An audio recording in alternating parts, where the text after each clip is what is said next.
بسم اللہ الرحمن الرحیم۔ آپ کو پتہ ہونا چاہیے کہ زکوٰۃ تین قسم علماء نے کی ہے۔ ایک یہ جو عام مال کی زکوٰۃ ہم دیتے ہیں جسے زکوٰۃ کا نام ہی دیا جاتا ہے۔ ایک علماء نے فرمایا کہ زمین کی پیداوار کی زکوٰۃ ہے جسے عشر کا نام دیا جاتا ہے، اور ایک بدن کی زکوٰۃ ہے جسے حج کا نام دیا جاتا ہے۔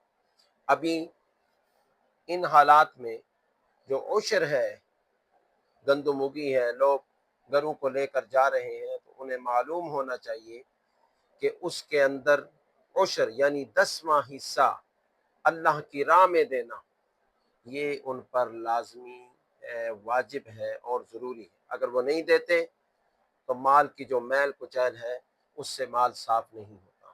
اور 10واں حصہ یہ ان زمینوں پر ہے جو بارانی ہے، یا ان کو پانی تو پہنچا ہے لیکن خریدا نہیں گیا، اس میں کوئی محنت مشقت نہیں لگی، محنت مشقت کے علاوہ اور محنت مشقت کیے بغیر اور خریدے بغیر ان کو پانی پہنچا ہے، تو ایسی زمینوں پر عشر یعنی 10واں حصہ پیداوار کا اللہ کی راہ میں دینا ہی ضروری ہے۔ اور جن میں پانی تو پہنچا ہے لیکن یا تو مشقت سے پہنچا ہے، محنت مشقت سے پہنچا ہے، یا خریدا گیا ہے، تو ان زمینوں پر 20واں حصہ ہے۔